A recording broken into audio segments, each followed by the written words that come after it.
निरीह पर दया करो, उस पुत्र को लाकर सामने रखा है।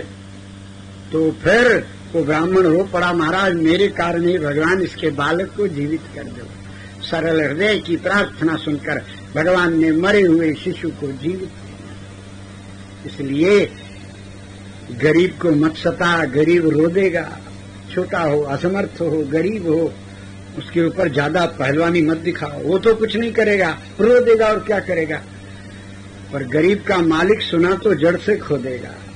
दीन को सताओ, दीन बंधु नाराज होएगा, फिर वंश विनाश हो जाएगा। इसलिए सहन करना सीखो, अकारण व्यर्थ में झगड़ा करना नहीं, व्यर्थ में शापाशापी करना नहीं। सरस्वती मुख में निवास करती है, व्यर्थ असत्य बोलने पर सरस्वती छोड़ देती है।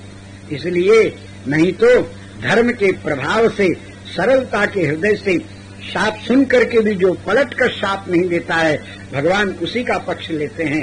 लोमस ने काकभुसुंडी को शाप दिया, शपथ हो पक्षी चंडाला। काकभुसुंडी ने वापस श्राप नहीं दिया है, श्राप को शीश पर चढ़ा लिया तो उनको बाल रूप में भगवान की प्राप्ति हो गई। जब जब रामावतार होवे 5 वर्ष तक लीला का सुख भोगते हैं। और लोमस अभी तक तपस्या ही कर रहे थे, अंगूठा दिखा दिया कन्हैया ने, अपनी तपस्या के बल पर मेरे भक्त को शाप देते हो।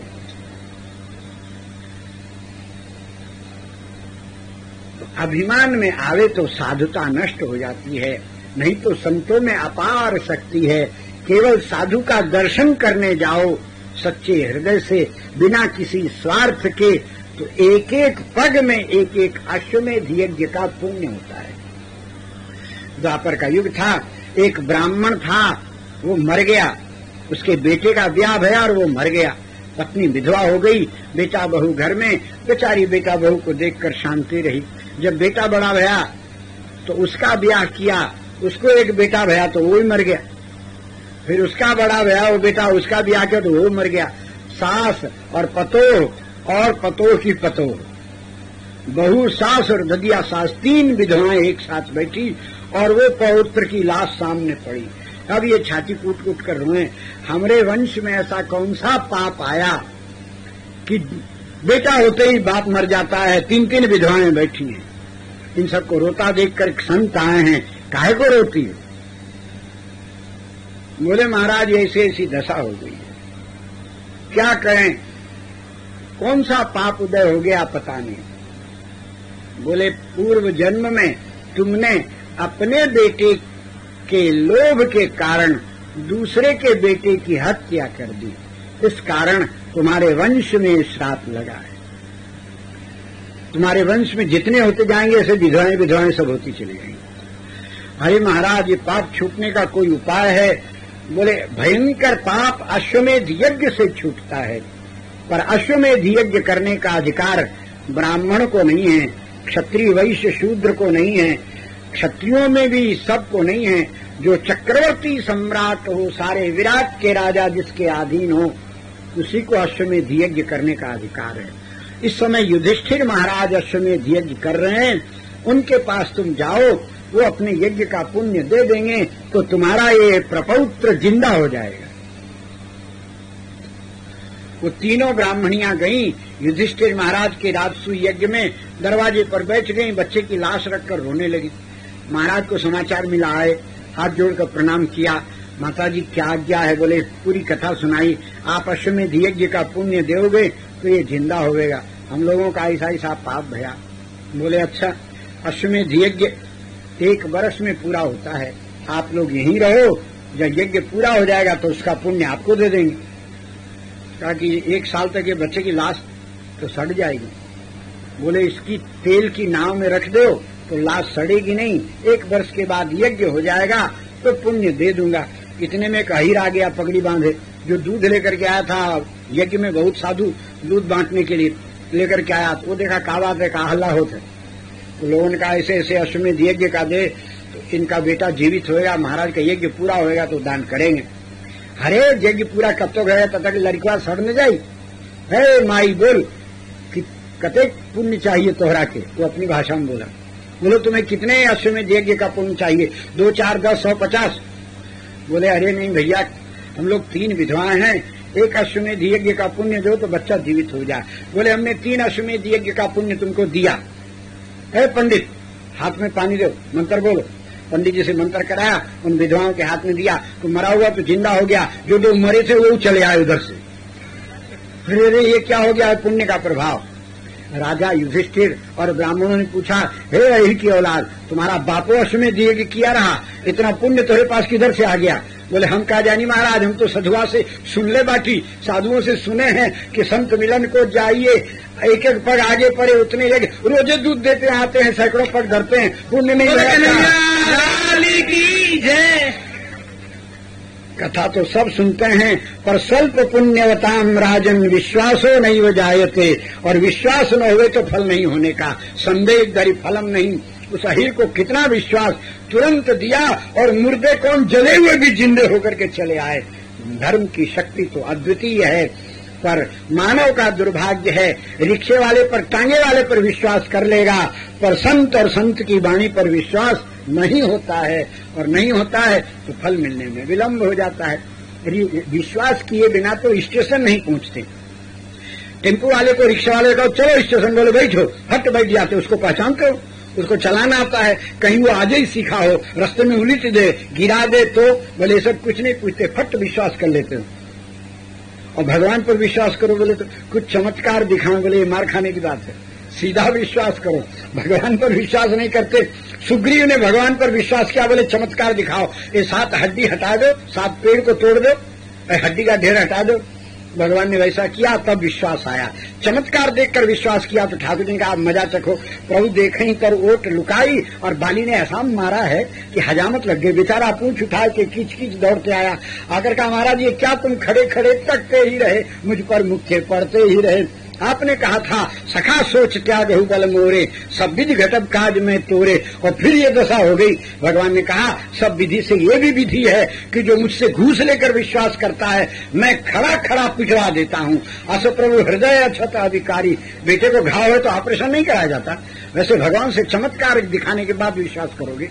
भगवान पराए हैं, तुम्हारे अपने नहीं है। ये बदमाशी का फल क्या होता है?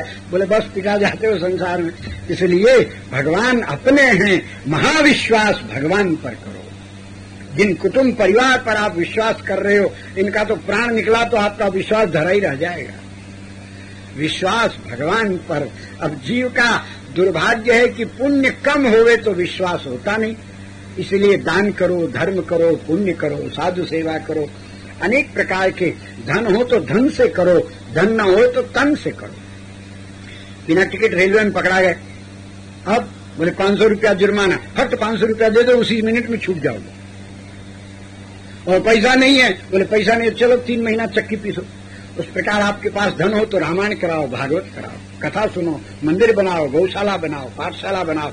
जितने धर्म के काम है जो मन में आवे सो करो। और पैसा न हो बोले कार्तिक स्नान करो, माघ स्नान करो, एकादशी को व्रत करो। मेरे को पैसा नहीं लगने का, उल्टा बच जाएगा। भोजन नहीं करोगे तो उस दिन का सीधा सामान लाभ होने का है। ये बिना पैसे का सब पुण्य है। माता पिता की सेवा करो, गुरुजनों का सेवा करो, पीपल में वृक्ष दो, पीपल के वृक्ष में पानी दो, तुलसी सींचो। तो या तो पैसा देकर छूट जाओ या फिर शरीर से करो, दोनों प्रकार का है। अब भगवान ने आपको देने लायक बनाया हो तो दो, और मांगने लायक बनाया तो मांगो, बाबा दे जाता है। जो देने लायक बनाया और वो देने में बदमाशी करता है तो ठाकुर उसको मांगने लायक बना देता है। सड़क के किनारे बैठकर दे दाता के नाम पर, वो भी दुनिया को मांगता है। और यदि दाता को मांग ले, इन पर विश्वास नहीं होगा। बिहारी जी के दरवाजे पर बैठा रहेगा, लोग से भीख मांगेगा। एक दिन एक संत ने ऐसा कह दिया, दाता के नाम पर लोगों से को दाता मांगता है, दरिद्र होता है। भगवान से मांग ले तो दाता तो ये बैठे हैं, बिहारी की शरण में बैठे हैं और दूसरे से मांग रहे हैं। अभाग्य है मानवों का। भिखमंगे तो बहुत थे, पर एक अंधा था, पढ़ा लिखा था, चेचक निकल गई, अंधा हो गया, बेचारा भीख मांगता, अल्मुनियम का कटोरा लिया बैठा। ये बात सुना, उसको जच गई। बस वो सबसे मांगना बंद किया और कटोरा लेकर टोता टोता मंदिर में चला गया बिहारी जी के, और आगे पहुंचा जहां तक उसका हाथ जाता, चौकट तक, और जाकर के और अपना अल्मुनियम का कटोरा आगे किया बिहारी जी के और कहा दे दाता की जय हो। टक की आवाज भई, कटोरा उसने लगा दिया, चल दिया। वो कहे यहाँ कहा भगो भगो, तो चल दिया। एक सज्जन ने देखा कि ये बिहारी से मांगा और तुरंत कटोरा छाती से लगाया। कुछ खट की आवाज तो आई, क्या बात है। वो देखने के लिए उसके पीछे पीछे गया। वो केसी घाट का जो गुंबद जहां कुत्ता उत्ता बैठा रहता उसी में उसका गुदड़ी पड़ी थी, वहां गया। वहां जाकर उस कटोरा सीधा किया तो कटोरे में कुछ चमका, चमकते इसकी आंख खुल गई। देखा उसके अंदर एक स्वर्ण की मुद्रा है और मुद्रा में किसी राजा के नंबर चिन्ह नहीं है, उस पर श्री बिहारी का चित्र बना हुआ है। उसकी किरणें पड़ते ही नेत्र आ गई। देखने वाले साधु देखता रहा कि उसके कटोरे में एक असरफी दाता ने दी है और ऐसी दी कि नेत्रों की दिव्य ज्योति हो गई। और वो कटोरा लिए हुए जमुना जी के ऊपर चलता चलता पल्ली पार चल के घोर जंगल में बेलवन में प्रवेश कर गया। ये तो तैर के पार जा नहीं सकता, इतना ही देखा और फिर इस अपनी आंखों देखा घटना को कल्याण में छपाए दिया। तो देने वाले दाता तो बांके बिहारी हैं और अपने बिहारी को छोड़कर दूसरे से आशा करो तो तुम्हारा दुर्भाग्य है। अरे मुर्दे को हरि देत है कपड़ा लकड़ी आग, और जीता नर विश्वास न करे तो फूटे वाके भाग। भगवान पर भरोसा कर, भरोसा भगवान का, सेवा सबकी कर दे। इस प्रकार श्री ठाकुर जी महाराज अब महाराज घर आए हैं। आकर के मुकुट उतारा तो होश आया, क्या हो गया, हमारे द्वारा ब्राह्मण का अपमान भया। महर्षि समाधि में सुन नहीं पाए और अग्रहत होने के कारण ब्राह्मण के पाप, अनादर के पाप से पूर्वजों की गति नहीं मिलेगी, नरक में जाना पड़ेगा। यदि वो श्राप दे देते तो इसी जन्म में झंझट मिट जाती, नरक नहीं भोगना पड़ता। इधर शमीक ऋषि ने अपने पुत्र को कहा है, अकारण श्राप दे दिया। विचार करना चाहिए कि कौन था, कैसा आया। महाराज धर्मराज के पौत्र परीक्षित महाराज पधारे थे। कलयुग ने उनकी बुद्धि भ्रष्ट की थी।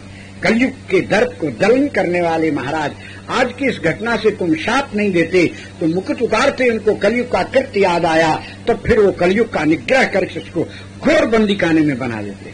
और तुम्हारे कारण अब महाराज शरीर छोड़ने पर बाध्य हो गए हैं। अब वो शरीर छोड़ेंगे तो पृथ्वी पर कलयुग का तांडव होवेगा। ये जो ब्राह्मण जिसके बल पर शाप देते हो दुर्दशा को प्राप्त हो जाएंगे, भीख मांगते डोलेंगे, कोई रक्षक नहीं रहेगा। इतना अनादर किया, इसलिए अयोग्य व्यक्ति को शाप की शक्ति मिल जाए तो वो अनर्थ ही करता है। इसलिए अब हम शाप देते हैं, आगामी संतति में जब तक स्वयं का तपोबल पूर्ण नहीं होगा उनका शाप और वरदान व्यर्थ होवेगा, केवल आक्रोश प्रकट करने लायक होएगा, लाभ नहीं होगा। अयोग्य को शाप की शक्ति कैसे। अब महाराज परीक्षित को सावधान करने के लिए 2 शिष्यों को भेजा है। उन्होंने आकर सारी बात सुनाई। महाराज प्रसन्न हो गए। ब्राह्मण ने दया करके मुझे शाप दे दिया, अब मुझे नरक नहीं जाना पड़ेगा, यही मेरा अंतिम जन्म होगा। मरना तो एक दिन ही है, इसलिए तुरंत जन्मेजय को बुलाकर रात तिलक कर दिया और महाराज वेगवंत रथ पर विराजमान होकर हरिद्वार पधारे। गंगा तट पर आकर के उन्होंने प्रायो प्रवेशन किया है। उसी समय समाधि में महात्मा लोग थे, उन लोगों को समाधि में ज्ञान हुआ। महान सत्संग होने वाला है, श्री शुक प्रवचन होने वाला है, इसलिए दौड़ो सब ऋषि मुनि अमलात्मा आए हैं। महाराज ने यथोचित सबको आसन दिया है और तब अपनी पूरी कथा सुनाकर कहा है, भगवान 7 दिन में मेरी मृत्यु निश्चित है, तो 7 दिन के भीतर मेरा निश्चित कल्याण हो जावे, ऐसा उपाय सोच करके आप बताएं। और जो इस उपाय को कर सकता हो वो इस सिंहासन पर बैठे, मेरे गुरुदेव बनकर मुझे दीक्षा शिक्षा देवें। मैं तो नहीं कह सकता कि किसको मैं अपना गुरु मानूं, आप मेरे सभी गुरु हैं। आप में से जो मेरे कल्याण करने में समर्थ हो कि 7 दिन में निश्चित तुम्हारा मोक्ष कर देंगे, वही शासन पर विराजो। और सब एक दूसरे का मुंह देखने लगे। एक ने कहा, कर्म निश्चित है, कर्म में संसार है, जो जस करे सो तस फल चाखा। कर्म करना चाहिए तो वैदिक कर्मों के द्वारा यज्ञ याग करा करके महाराज का।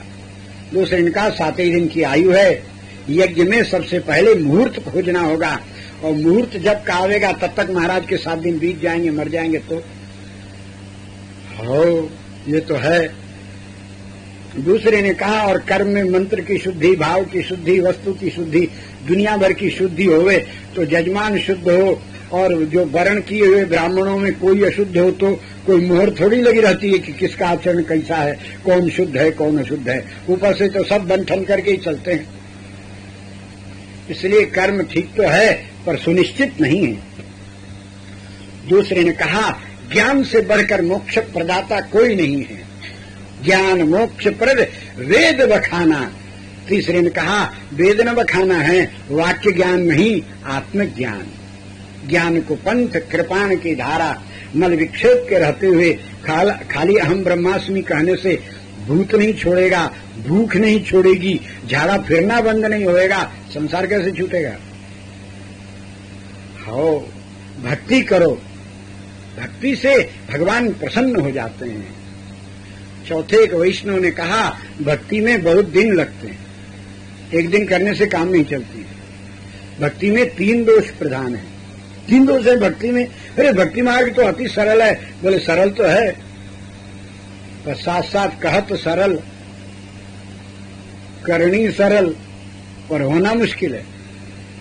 कहो भक्ति पथ कौन प्रयासा, जोग न जप तप मख उपवासा, राम ही सुमिरिय गाइए राम ही। बोले चौपाई तो गाते बनती है पर हर समय राम को सुमिरिय नहीं बनता है।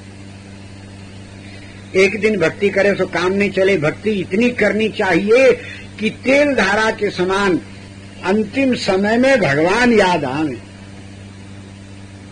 और दूसरा बात, भक्ति सब कर नहीं सकता, सरल तो है पर सब कर नहीं सकता, सब कर नहीं कर सकता। अर्जुन को भगवान ने गीता में बताया कि भक्ति सबसे सरल है। अर्जुन ने कहा महाराज भक्ति में 3 दोष हैं। क्या? बोले एक तो सब कर नहीं सकते। बोले सब कर सकते हैं। नहीं कर सकते? बोले कर सकते हैं। सबको अधिकार है, ब्राह्मण क्षत्रिय वैश्य शूद्र पशु पक्षी चींटी गधा हाथी घोड़ा कोई भी हो। अरे कालिया नाग गजेंद्र हाथी जयंत कौआ सब भगवान की भक्ति किए, सबका मोक्ष हो गया। कैसे नहीं कर सकते? बोले नहीं कर सकते। जोर से काहे को बोलते हो? धीरे बोलिए। हम कह रहे हैं भक्ति सब नहीं कर सकते, भगवान ने कहा, और हम कह रहे हैं कि भक्ति सब कर सकते हैं। आपके कहने से क्या होता है? बोले अरे हम भगवान हैं। बोले और हम भगवान के भक्त हैं इसलिए आपसे हमारी बात में ज्यादा दम रहता है। भक्ति सब कर सकते हैं, नहीं कर सकते। कैसे नहीं कर सकते? बोले कैसे की जाती है भक्ति बताओ। बोले बुद्धू हो क्या? अरे बताए तो हैं श्रवणम कीर्तनम विष्णु। बोले झाड़ू ऐसे क्यों लगा रहे? एक एक बोलो। बोले श्रवणम कथा सब सुन सकते हैं। बोले सब सुनते हैं तो सारे गिरिराज के लोग क्यों नहीं आए? हो अकान का बहिरा हुआ तो कैसे सुनेगा? हो तो नहीं सुन सकता। हमने सबके कल्याण का उपाय पूछा। यच्छ्रेयस्याम निश्चितम ब्रूहितन में आप बहिरों को छांट कर उपाय बताते हैं। बहिरा आदमी नहीं है, और जो कथा में नहीं आ सकता वो बेचारा आदमी नहीं है। कल्याण तो सबका होना चाहिए। अच्छा मान लिए भाई भक्ति सब नहीं कर सकते। दूसरी भक्ति बोले कीर्तन, गूंगा हो तो कैसे करेगा? अरे मान गए बाबा। बोले अब बोले दूसरा। बोले दूसरा दोष है भक्ति बहुत काल तक करनी होती है। बोले हाँ एक दिन में काम थोड़ी चलेगा। कथा सुनना हो तो रोज सुनो, कीर्तन करना हो रोज करो, नाम जप करो रोज करो, और इतना करो कि भगवान कभी भूले नहीं। और तीसरा, बोले तीसरा सबसे भयंकर दोष यह है आपकी भक्ति में कि अंत में आप स्मरण आवे तभी भक्ति काम करती है, और नहीं तो जीवन भर महाराज शालिग्राम की पूजा और तुलसी दल करत रह गए। मरते समय हिरण का स्मरण आया। मुक्तिनाथ क्षेत्र में नारायणी नदी के किनारे मरे और कालंजर में हिरण बन के पैदा हुए। वो भक्ति धरी रह गई ना। अंत काले च माने व स्मरण मुक्त्वा कलेवरम आपने कहा है, और ये भी कहा है जिस जिसका स्मरण करेगा तम तमेव इति कौन्तेय। बोले हाँ ये तो है। बोले तो फिर मरते समय आपका स्मरण आवे खिलवाड़ है। एक जन्म में इतना अभ्यास कर लेगा और अगला जन्म मनुष्य का ही होगा, ये कोई जरूरी है? ये भयंकर बात है आपकी भक्ति। अरे तो फिर इससे सरल तो फिर ऐसा उपाय बताओ जो सब कर सकता हो। भगवान ने कहा एक उपाय तो है पर बताऊंगा नहीं। क्यों नहीं बताओगे? बोले तुम अधिकारी नहीं हो। बोले आपकी गरज हो तो अधिकारी बना लो, हमारी क्या गरज है? बोले कोई गरज नहीं। बोले कोई गरज नहीं। बोले तो रथ को लौटाओ। अरे युद्ध का मैदान है, रथ लौटाओगे तो लोग तुमको थूकेंगे। बोले हम पहुंच लेंगे, आप तो लौटाओ रथ। अरे लोग धिक्कार दे देंगे। बोले हम सुन लेंगे, आप तो रथ को लौटाओ। अरे तुम क्षत्रिय हो। बोले हम कुछ भी हो, आप तो रथ को लौटाओ। जानता हूं आप रथ लौटा नहीं सकते। आपकी कमजोर नस मेरे पास है महाराज। आप अपने को 420 समझते हैं, मैं आपका चेला हूं 840। अरे तो हमारी नस कौन सी है? बोले आपकी बहन द्रौपदी के केस खुले हैं। राजसू यज्ञ में आपने खड़े होकर जिन केसों को बंधवाया था, 12 बरस तक वो केस साम्राज्य के खोले नहीं जा सकते, और विश्व की साम्राज्य के पद पर अभिषिक्त करना है। सारे विराट का भार उसके सिर पर है। इसका प्रतीक बनाने के लिए उनके केसों में मोती इस प्रकार पिरोए जाते हैं कि विश्व का नक्शा दोनों भागों में आधा इधर बन जाता है, और फिर वो जूड़ा बंधाया जाता है। वो महासाम्राज्य का जूड़ा 12 बरस तक नहीं खुलता। द्रौपदी ने कहा सैरंध्रियों से, अरे विश्व नाम लिख दो खाली, ज्यादा श्रृंगार करना ठीक नहीं, अभी दुर्योधनादि जीवित हैं, आगे जाने क्या होगे। उसी समय आपने कहा था, कृष्ण तुम्हें अपने कृष्ण पर विश्वास नहीं, मेरी बहन का श्रृंगार मेरे सामने करो। आपने बैठकर श्रृंगार कराया, जूड़ा बंधवाया, और आपके बंधाए जूड़े को दुशासन ने जब पकड़कर खींचा तो खुल गया। खुलते ही द्रौपदी उठकर खड़ी हो गई, केसों को झटक दिया, सभा में मोती बिखर गए, क्रोध में लाल हो गई। श्री कृष्ण ने जिस जूड़े को बंधवाया उस पर हाथ लगाने वाले दुरात्मा, तेरी छाती के लहू से मेरा जूड़ा बंधेगा। और नराधमों, तुम विश्व के मनुष्य कहलाते हो, और मानवों को जन्म देने वाली मानवी, नर की जननी नारी का अनादर सहते हुए हंस रहे हो। मैं तुम सबको शाप देती हूँ, आज से भारत वंश का और भारतवासियों का धर्म दिन दिन नष्ट होता चला जाएगा। नष्टस्तु धर्मम खलु भारतानाम।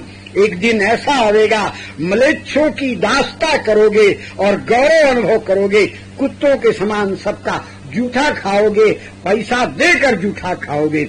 इतना पतन भारतवासियों का होगा। और अब रहा दुशासन, तुझे मैं शाप देती हूँ। तब तक गांधारी देवी पधारी। कृष्णे बेटी शांत हो जा, क्षमा कर दे इस मूर्ख को, मेरा मुंह देख, मैं तेरी माँ हूँ सास। द्रौपदी को होश आया है, उसने तुरंत पल्लू ऊपर किया और मस्तक रखकर प्रणाम करके रोती हुई कही, बड़ों के सामने आते ही प्रणाम करना दुख में मैं भूल गई। पितामह और धृतराष्ट्र महाराज, गांधारी माता, इन गुरुजनों को आपकी ये पतोहू प्रणाम करती है। रो पड़े विदुर जी, दुख में भी मर्यादा नहीं छोड़ती है, इसीलिए श्री कृष्ण इसके साथ देते।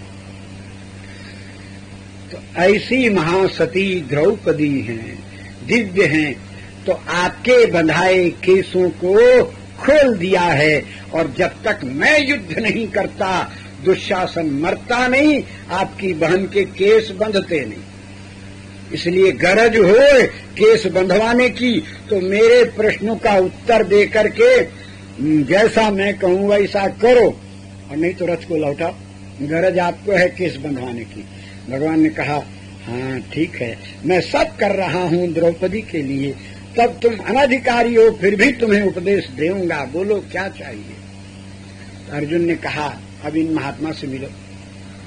अरे बाबा, दूसरे अध्याय के 7वें श्लोक में हमने प्रश्न किया था, यच्छ्रेयस्यान निश्चितम ब्रूहि, जिसमें निश्चित कल्याण उपाय बताओ। आपने कर्म बताया, ज्ञान बताया, भक्ति बताई।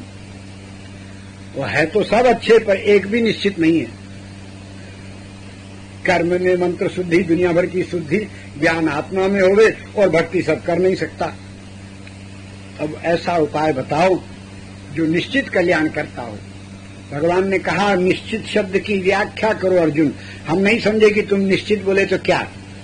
बोले, ले महाराज, ये जगत गुरु जी से मिलो। निश्चित समझे ही नहीं और भाषण देने लग गए, पटर पटर पटर पटर। अर्जुन बोलता है, वो उनका दोस्त है, आप नहीं बोलना। वो तो खेलत पटकम पटकी करने वाले है ही हैं, बिहार शय्यासन भोजन। तो अर्जुन बोला, महाराज निश्चित उसे कहते हैं कि ऐसा उपाय बताओ जिसको सब कोई कर सकता हो, ब्रह्मा से लेकर चींटी पर्यंत। किसी जाति का नियम नहीं, किसी आश्रम का नियम नहीं, और किसी अधिकारी का नियम नहीं, सब कर सकते हो। अंधा, लूला, लंगड़ा, बहिरा, गूंगा, कोढ़ी, कलंदर, जागता हुआ, सोता हुआ, मूर्छित व्यक्ति भी यदि उस उपाय को कर लेवे तो कल्याण हो जावे। बोले ठीक। और बोले, और निश्चित तब कि वो उपाय एक ही दिन करना पड़े, रोज रोज करने की झंझट न रहे। बोले हाँ। और बोले और निश्चित तब होगा कि उसको उसमें कोई दिन का नियम नहीं हो कि एकादशी करो, पूर्णिमा करो, सब दिन सब देश सब काल में सब कोई कर सकता हो। अच्छा, स्नान का नियम नहीं कि नहाए के करे कि बिना नहाए के करे, जो जिस अवस्था में हो वैसे ही कर ले, ऐसा उपाय। और निश्चित तब कि उसको में उस उपाय को करने में किसी चीज की जरूरत न पड़े। नहीं तो आप कहोगे कि नारियल लाओ, कपड़ा लाओ, फलाना लाओ, धमाका लाओ, नहीं हुआ तो बोले और किसी देश का नियम नहीं हो कि अयोध्या में करो कि वृंदावन में करो, जो जहां हो वहीं कर ले। और बोले और निश्चित तब होएगा कि एक बार करने से वो हो ही जावे, तारीख वारीख नहीं पढ़ना है, उसी दिन हो जाना है। बोले अच्छा।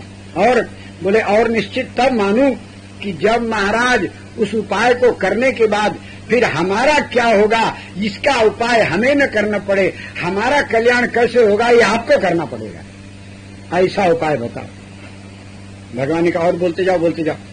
बोले खतरा ही कर रहे हैं ना, आपकी बदमाशी हमको मालूम हो गई है, ऐसे बोल रहे हो। ऐसे ही बेचारे हिरण्यकश्यप ने भीतर नहीं मरूं बाहर नहीं ऊपर नीचे सब मांगा, पर एक कलमी देवता बनकर मार डाले ना बेचारे को।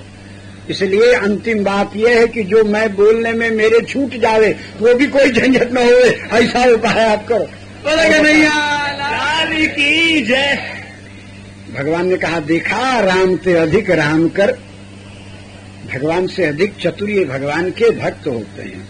ऐसा फंसाया कन्हैया को कि अब भगवान बोले भैया उपाय तो है पर तुम अधिकारी नहीं हो। बोले गरज हो तो अधिकारी बनाओ, अधिकारी नहीं हो तो क्या होगा। बोले बताने पर भी नहीं करेगा। बोले मैं तो करूंगा, करिष्ये वचनं तव। तो हमारे में मन लगाओ, मन मना भव। मन काहे को लगा, इस श्लोक को 2 बार बोले हैं भगवान गीता जी में। एक बार तो ऐसे बोल गए, एक बार अर्जुन जी दिया है अधिकारी बनाओ, तो फिर कहते हैं मन मना भव, मेरे में मन लगाओ। मन काहे को लगा, बोले मन लगा करके नहीं सुनोगे तो अंधा जाओगे। कथा में बैठ करके कथा तो चली जाएगी और रह गए सोते हुए। इसलिए मन लगाकर सुनो, सावधानतया सुनो, अच्छा मन लगाकर। मत भक्तो, हमारे में भक्ति करो, क्योंकि भक्ति नहीं होगी तो बात में विश्वास नहीं होगा। अच्छा आप में भक्ति है। मद याजी मेरा पूजन करो। पूजन काहे को, बोले पूजन करने से श्रद्धा बढ़ती है। अच्छा आपका पूजन कर दिया, मानसिक पूजन किया। बोले अब, बोले माम नमस्कुरु, हमको नमस्कार करो। नम्रता काहे को, बोले नम्रता नहीं हो तो उपदेश नहीं लगता है, इसलिए उपदेश जिससे सुनना हो उससे नीचे बैठना चाहिए।